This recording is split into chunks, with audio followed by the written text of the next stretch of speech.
What's good, y'all? I'm about to give you guys my fight week breakdown and prediction of Miguel El Alacran Berchelt versus Oscar Valdez. I actually was doing a live for a little bit yesterday for this fight, but I prefer doing it today because yesterday was kind of a long day because we had I had barely got into power over here at my place compared to a lot of houses over here in Texas, because we're still barely recovering from that inclement weather that we had all week. Therefore, it freaking fucking impacting our utilities and everything, So yeah, it's a pretty fucking long week, man. But hey, it is what it is. Tonight we got a fight. Not sure if I'm gonna be able to watch it directly when it premieres, because I got stuff to do today. But I am gonna watch the replay, and I'm gonna turn off all my notifications so that way I don't know who won the fight, and I can watch it while it's still fresh. So let's break it down already, y'all. And I wanted to break down first I want to break down Oscar Valdez, because he's the guy that is the challenger challenging for the super featherweight title, 130-pound title for those of you who aren't aware. And Oscar Valdez, man, he won his first world title at 126 pounds. I do remember it like it was only a couple years ago, you know what I mean? Which I think it was a couple years ago. No, yeah, it was like in 2016, 2017. And he made several title defenses back then with it. Of course, but in terms of his ability and everything, he has a lot of ability. The thing is, man, like there were certain fights in his career where like he mentally took a different direction, compared to like uh refining his style during those fights cuz like he was getting a lot more aggressive. And when he before that time, like where he started getting a lot more aggressive, I saw him moving okay. I mean, like he wasn't the best boxer in the world, but he was showing a lot more fundamentals. He was getting hit less, basically. And as soon as those fights with Mariaga, with Genesis Cervania, even Scott Quigg happened, man. That's when like a lot of stuff changed, So when I see Oscar Valdez, man, like Oscar Valdez, he really has changed as a fighter back from those fights, So what's good, Jalik the leader? What is good, man? Chilling, man. Now for a little bit, I guess, but uh, I'm breaking down Oscar Valdez right now, and I'm talking about like how he has basically changed a little bit as a fighter, in terms of his philosophy and stuff of how he approaches fights. And when I saw him in that war with Scott Quigg, man, that basically changed him a lot. You know what I mean? Like it really put a dent in his chin. I mean, he has a broken jaw, right? And it really hasn't been the same. Like when you break somebody's jaw like that, man, like it's practically never going to be the same, and it makes him a lot more vulnerable now. And I saw it in the Adam Lopez fight. And even though like he wasn't like in a war with Adam Lopez like that, he still had a lot of trouble boxing wise. And the way that he cuts off the ring or tries to get past the jab, he has a lot of trouble with that when he's fighting somebody like Adam Lopez.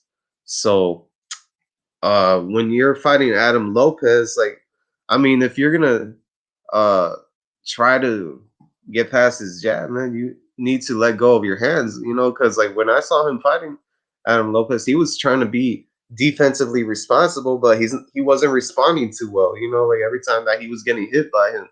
And that's not usually the Oscar Valdez that we tend to know, you know what I mean? So When I see Oscar Valdez in that neutral position, with the high guard and waiting to see a punch and try to do some type of a cute counter punching and stuff, that shit don't really work with certain opponents, man. And if he brings that style into the Miguel Berchelt fight, man, that's not a good start. You know what I mean? Because like if he does that with Miguel Berchelt, man, I could tell that he's gonna get connected with a lot of uppercuts, a lot of long range attacks. Because I think I just saw that Miguel Berchelt is like has a 71-inch reach, and all of that shit, man, can just like go out of hand. You know what I mean for Oscar Valdez. So uh, Oscar really needs to revert to like his pedigree, from when he used to be an Olympian and stuff. And when you're an Olympian and everything else, like all of that discipline is like compacted into your career. So I think he needs to revert to those ways and basically, man, like I don't know, man. Like Oscar Valdez really has a whole different philosophy right now in terms of his professional career. But I'm not sure like if Eddie Reynoso was like the right choice, because I noticed that it was like a theme for fighters just to go with him because oh man, it's Canelo in there. It's Canelo in there. I like his little head movement and stuff. But yeah, but the thing is that your style? Is that really for you as a fighter, basically, man? I mean, there's plenty of trainers out there that you could just like go around and test out like which one will refurbish your style a lot better than your old trainer basically. So uh it's gonna be a big task for Oscar Valdez, like I mean he has the ability to win. I think he could actually hurt Berchelt in this fight, but that all depends like on how he approaches it. So yeah, pretty much I'm probably gonna drop the link just in case Jalik wants to hop in or anybody else. Copy the clip. Let me see. All right, I dropped the link just in case anybody wants to hop on. Maybe Jalik, So,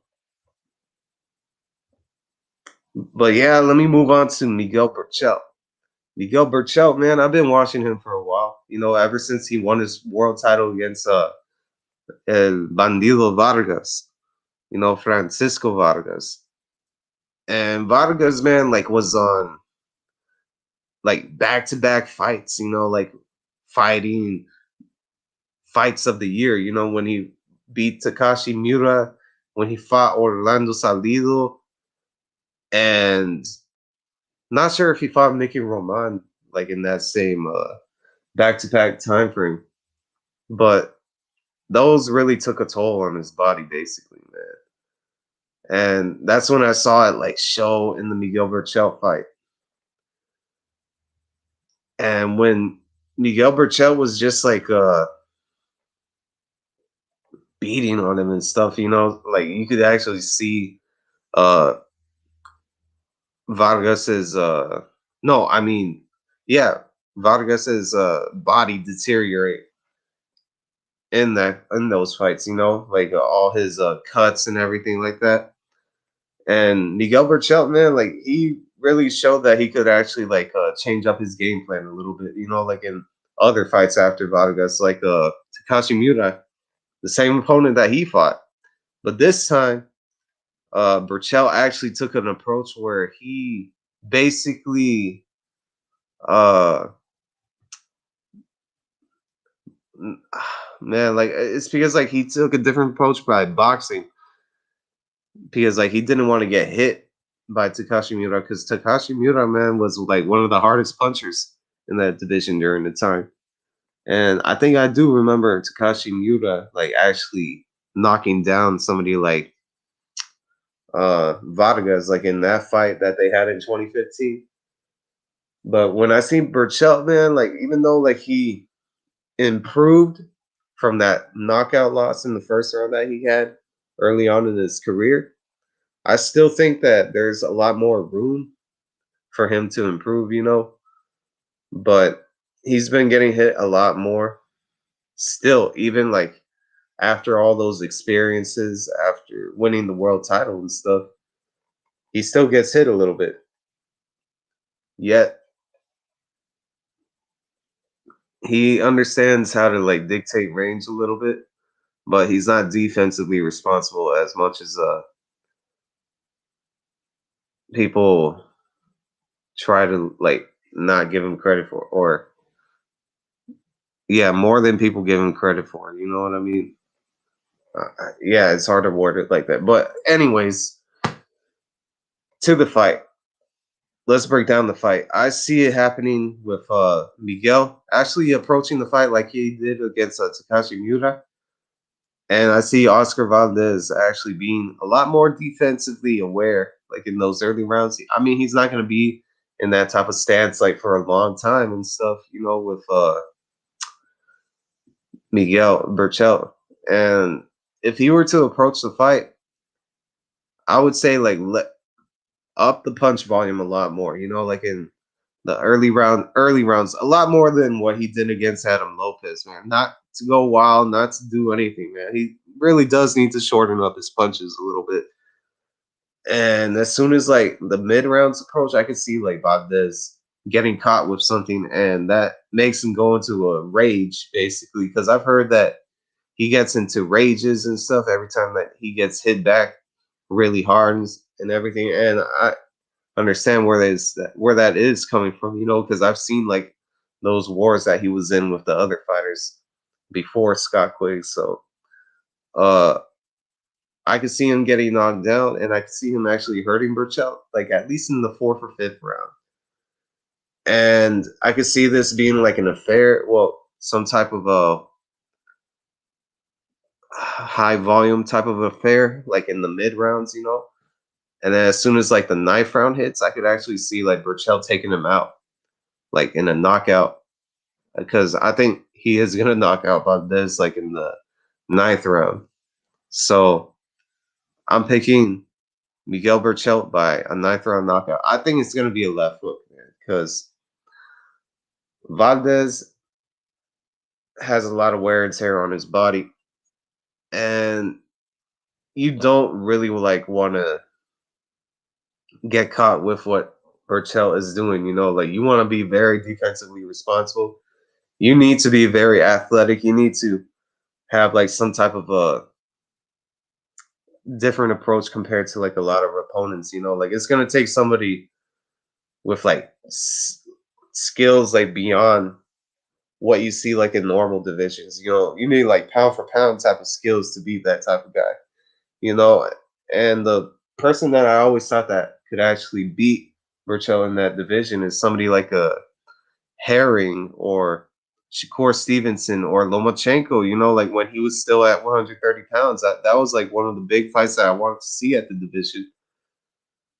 And as much as people don't like this guy, but I think Gervonta Davis is also a good opponent for Miguel Berchelt. I think that's a 50-50 fight, in my opinion. Him versus Gervonta Davis. But for me, I think that Berchelt is actually going to beat Oscar Valdez.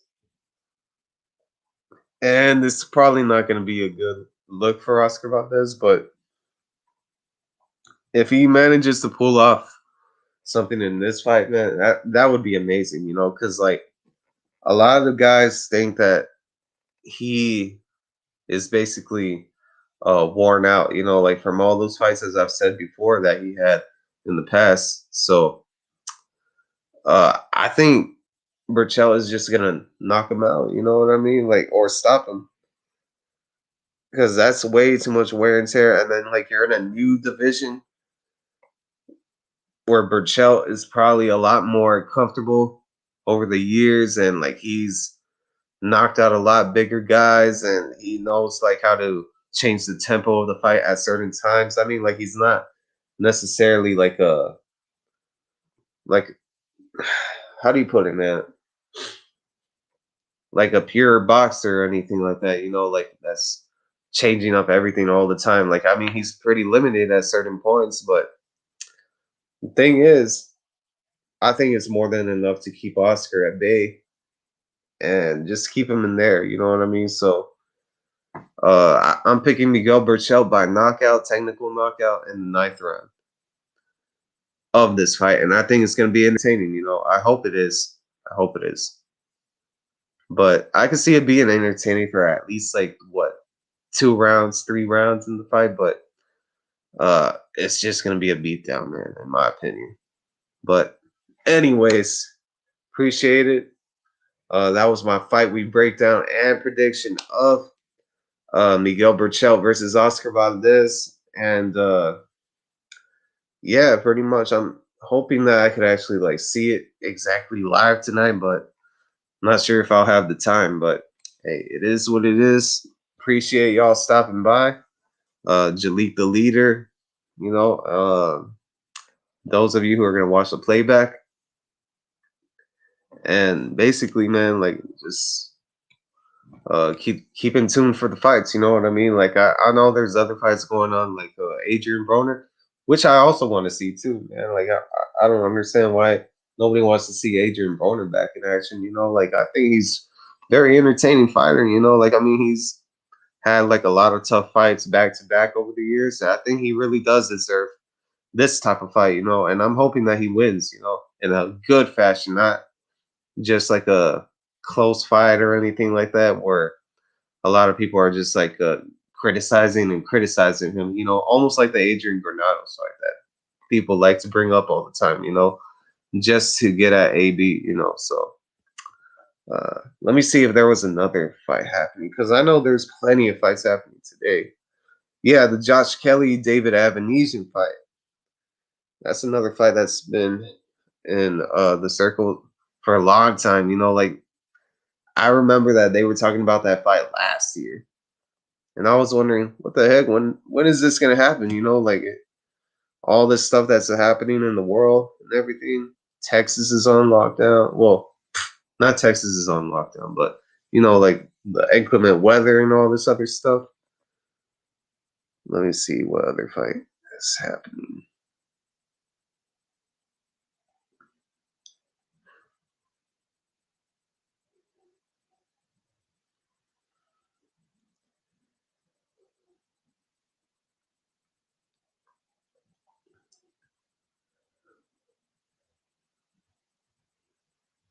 Oh yeah, Otto Wallen versus Dominic Brazil, Robert Easter versus Ryan Martin. If you guys just want to know my picks for that fight, I got Wallen by knockout in the third round, and I got Robert Easter winning a unanimous decision against Ryan Martin.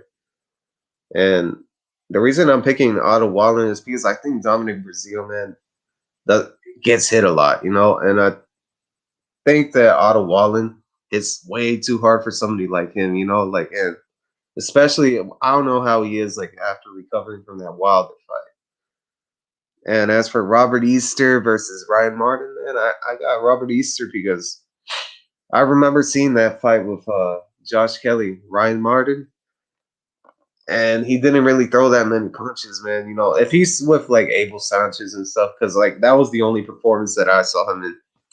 But if he's still with like Abel Sanchez and everything like that, I don't see him winning this fight at all. Because like the way that he wasn't letting go of his hands and the way that he was reacting to certain shots against Josh Kelly, I don't think he would beat Robert Easter like that. And Robert Easter has some flaws himself, but I think he should be able to take out a guy like Ryan Martin. Based on the performance that I saw against Josh Kelly, then yes, I think Robert Easter should win a unanimous decision. And a lot of other prospects and uh, fighters like at the domestic level in other countries. But hey, it is what it is. Appreciate y'all stopping by. Stay safe out there. Like for those of you who are in Texas, it's bad, but hey, man, I mean, got to find a way through it. So it is what it is. Appreciate it, y'all. I'm already gonna go, and I'm out. Peace.